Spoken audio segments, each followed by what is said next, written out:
in our waters. You can see these ones here in the smaller bowl. These are harmless. You can pick those up. Ina haukiuki is the shingle urchin or the helmet urchin, and the smaller black urchin too. But this one you have to be careful for. You can see it has large spines, and in between them really narrow, skinny, sharp needle-like spines, and those are the poisonous ones.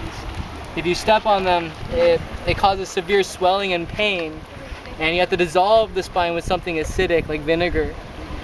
But we gather them, place them inside the basket, and this is not a traditional method, it's a more modern one, but faster. And by putting them all in the basket, we can shake the basket really fast, and it knocks off all the spines to where they'll look like this.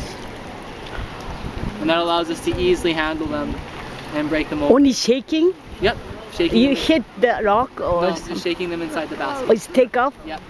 Really? Yep. And the traditional method would have involved them taking them and pulling them inside of a rock hole and then just spinning them inside the hole to knock the spines out. But this method, of course, is much faster because you can do several at one time. But the Hawaiians didn't have metal. It's like they only had stone tools and wood tools to work with. But after you take off the spines, you take a rock. That's the mouth, the beak of the urchin. You take the rock and break around the shell where the mouth is, and that lets you pull out the teeth. That's what actually helps it to grind up the food. Like they eat sand and other things that they scrape off of the rocks. Inside the urchin, aside from its organs, you can see the yellow, and those are the eggs. That's what we're harvesting from it.